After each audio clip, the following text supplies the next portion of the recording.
आचार्य कृपाचार्य और उनकी बहन सरकंडा घास पर गिरे वीर से पैदा हुए। ये कैसे और कब हुआ, जानते हैं? इस कहानी में कृपाचार्य और कृपी का जन्म घास पर गिरे वीर से हुआ। अप्सरा जानपदी के कारण सरद्वान का ध्यान भंग हुआ। इंद्र अक्सर ऋषियों की तपस्या भंग करने के लिए अप्सराएं भेजते थे। महाभारत काल में ऋषियों द्वारा अप्सराओं के जरिए मोहित होना और विचलित हो जाने की कई कहानियां हैं। इनमें से कई पुत्र पुत्रियों के जन्म के भी किस्से हैं। महाभारत में ऐसी ही एक घटना महिष सरद्वन गौतम को लेकर है, जो जबरदस्त तपस्वी और धुरंधर थे। वे कैसे इंद्र और भेजे गई एक अप्सरा पर मोहित हुए, तो क्या हो गया? महाभारत काल में महिष गौतम जाने माने ऋषि थे। उनके आश्रम में सन्यासी रहते थे। उसी में एक थे सरद्वान।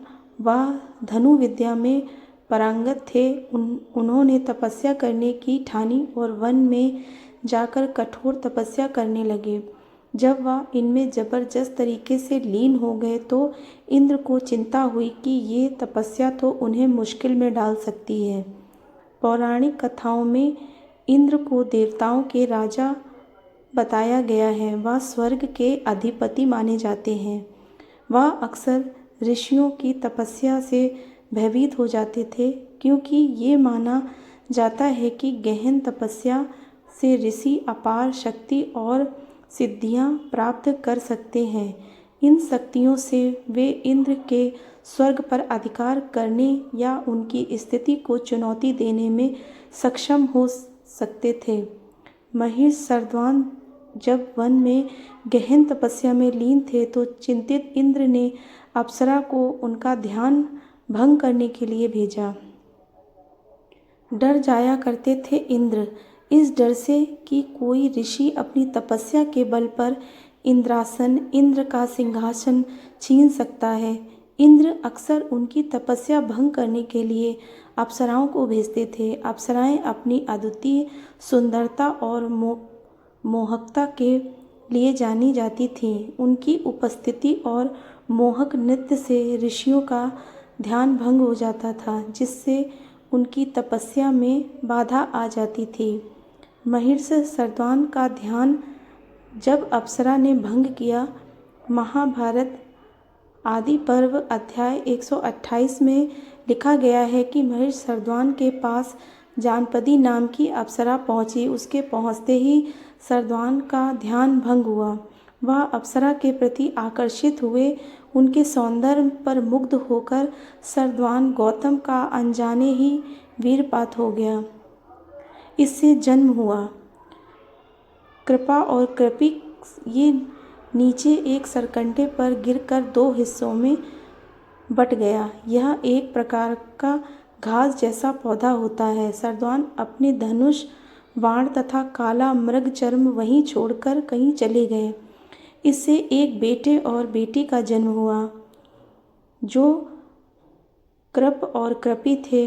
देवराज इंद्र अक्सर जब ये देखते कि कोई ऋषि जबरदस्त तपस्या हासिल करके उनके सिंहासन पर असर डाल सकता है, तो वह अप्सराओं को भेजकर उन्हें विचलित करने की कोशिश करते थे। कृप और कृपी की आगे की कहानी। कृप ही आगे चलकर कृपाचार्य हुए और कृपी का विवाह द्रोणाचार्य से हुआ, जो पांडवों और कौरवों के गुरु थे। कृपाचार्य को बाद में अमर होने का वरदान भी मिला। इसका जिक्र महाभारत के दूसरे संस्करणों में भी किया गया है। राजा शांतनु ने वन से लाकर पाला। जब राजा शांतनु वन में गए तो उन्होंने इन दोनों नवजात बच्चों को देखा। वे उन्हें महल ले आए। वहाँ उनका लालन पालन किया गया। बाद में जब सरद्वान को पता लगा कि उनके बच्चे राजा शांतनु के महल में पल रहे हैं, तो वह उनके पास पहुँचे। उन्होंने कृप को धनु विद्या में पारंगत बना दिया। बाद में द्रोणाचार्य से पहले कृपाचार्य ने ही पांडवों और कौरवों को शुरुआती धनुर्विद्या दी। एक किस्सा यह भी है, इसे लेकर एक और किस्सा है।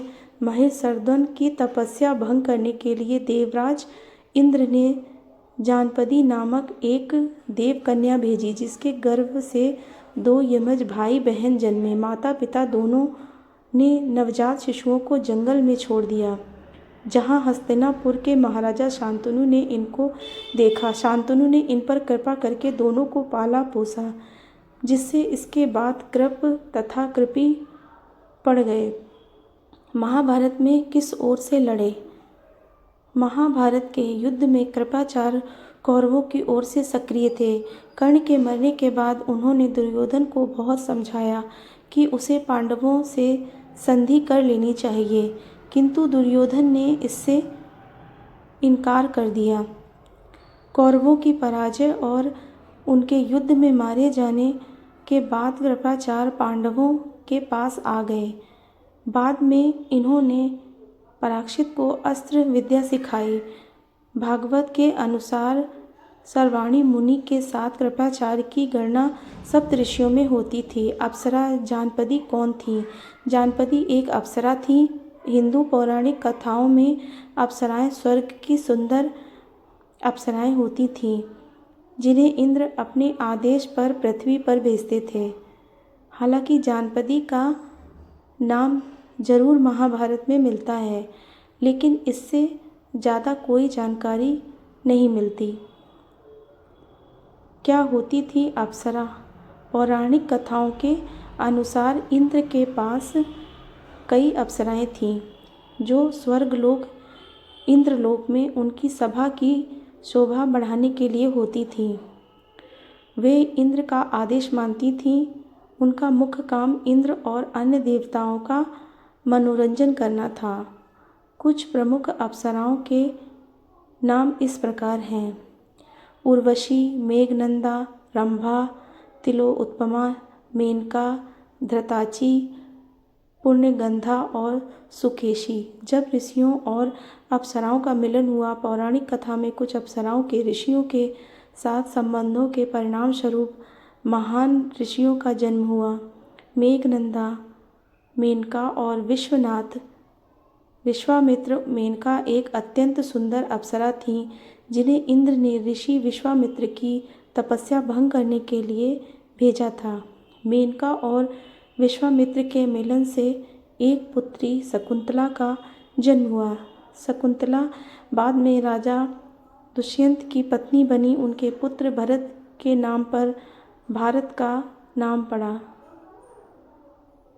दताची और कश्यप। दताची एक अप्सरा थी, जिनके कश्यप ऋषि के साथ संबंध से कई महान संतों और ऋषियों का जन्म हुआ। दताची के पुत्रों में कई प्रतिभाशाली संत और विद्वान हुए। दताची कश्यप ऋषि तथा प्रधा की पुत्री थीं।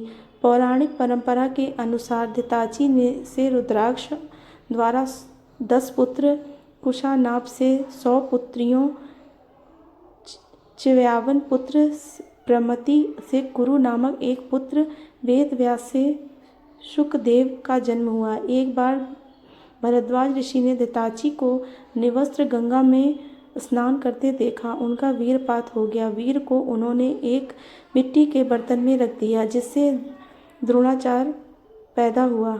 उर्वशी और पूर्वा। उर्वशी एक अत्यंत सुंदर अप्सरा थी, जिनका राजा पूर्वा के साथ संबंध था। उनके मिलन से कई संतानों का जन्म हुआ, जिसमें से कई आगे चलकर महत्वपूर्ण राजा और ऋषि बने। रंभा। रंभा भी एक प्रसिद्ध अप्सरा थी।